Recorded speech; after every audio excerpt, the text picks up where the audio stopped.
গণভোটে হা জয়যুক্ত হওয়ায় প্রথমবারের মতো বাংলাদেশের সংসদ এখন দ্বিকক্ষ বিশিষ্ট হওয়ার পথে।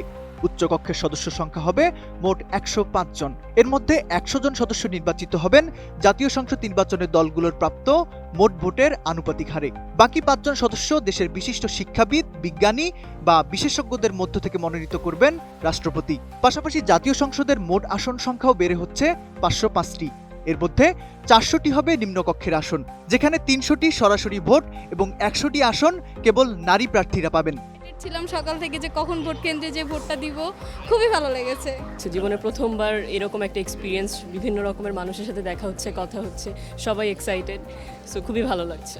যেহেতু প্রথমবার ভোট দিচ্ছি, অনেক এক্সাইটেড আমি, তো এই কষ্ট তেমন কিছুই লাগতেছে না, আর অনেক আনন্দিত লাগছে আমার ভোট দিতে পেরে। আমি বুঝি নির্মাণের শিল্প, সালাম স্টিল বোঝে ডিউরেবিলিটি। সালাম স্টিল, মোস্ট ডিউরেবল স্টিল।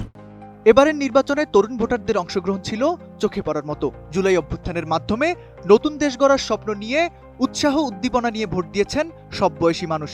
নির্বাচনে মোট ভোটার ছিল ১২,৭৭,০০,০০০, যার মধ্যে ভোট দিয়েছেন ৭,৫৯,০০,০০০ মানুষ। বেসরকারি ফলাফল অনুযায়ী প্রাপ্ত ভোটের হিসেবে বাংলাদেশ জাতীয়তাবাদী দল বা বিএনপি পেয়েছে ৩,৬৭,০০,০০০ বেশি ভোট। শতাংশের এই হিসেবে উচ্চকক্ষে বিএনপির ঝুলিতে যাচ্ছে ৪৯টি আসন। অন্যদিকে ২,৩২,০০,০০০ ভোট পাওয়া বাংলাদেশ জামায়াতে ইসলামী পাচ্ছে ৩১টি আসন। তরুণ প্রজন্মের আলোচিত দল জাতীয় নাগরিক পার্টি বা এনসিপি ২০,৬৮,০০০-এর বেশি ভোট পেয়ে উচ্চকক্ষে নিশ্চিত করছে ৩টি আসন। বাকি ১৭টি আসন বন্টন হবে অন্যান্য দল ও স্বতন্ত্র প্রার্থীদের প্রাপ্ত ভোটের অনুপাতে। উচ্চকক্ষ গঠনের এই পিআর পদ্ধতি বা আনুপাতিক হারের ফলে বাংলাদেশের সংসদীয় কাঠামোতে একটি বড় পরিবর্তন আসবে। নির্বাচনে কোনো আসন পায়নি এমন দল বা মাত্র কয়েকটি আসন পেয়েছে কিন্তু সারা দেশে যাদের ভোটার মোট ভোটের ১% রয়েছে, তারাও উচ্চকক্ষে একটি আসন পাবে। উচ্চকক্ষ গঠিত হওয়ার পর বাংলাদেশের সংসদের ক্ষমতা ও কাঠামোতে আমূল পরিবর্তন আসবে। উচ্চকক্ষের প্রধান কাজ হবে জাতীয় সংসদের প্রণীত আইন পর্যালোচনা ও পুনর্বিবেচনা করা। তবে এই কক্ষ সরকারের উপর সরাসরি অনাস্থা আনতে পারবে না। গণভোটে হা ভোটের সংখ্যা ছিল ৬৮%, যা জুলাই সনদ বাস্তবায়নের পথকে সুগম করেছে। নির্বাচিত সংসদ ১৮০ কার্যদিবসের মধ্যে এই সংস্কার সম্পন্ন করবে এবং এর ৩০ কার্যদিবসের মধ্যে আত্মপ্রকাশ করবে উচ্চকক্ষ।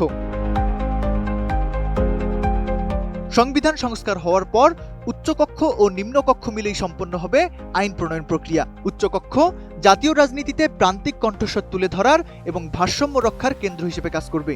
এখন কেবল সময়ের অপেক্ষা কখন ১০৫ সদস্যের এই নতুন কক্ষটি বাংলাদেশের সংসদীয় ইতিহাসে প্রথম অধিবেশন শুরু করবে। তৌফিকুল ইসলাম আশিক, এটিএন নিউজ।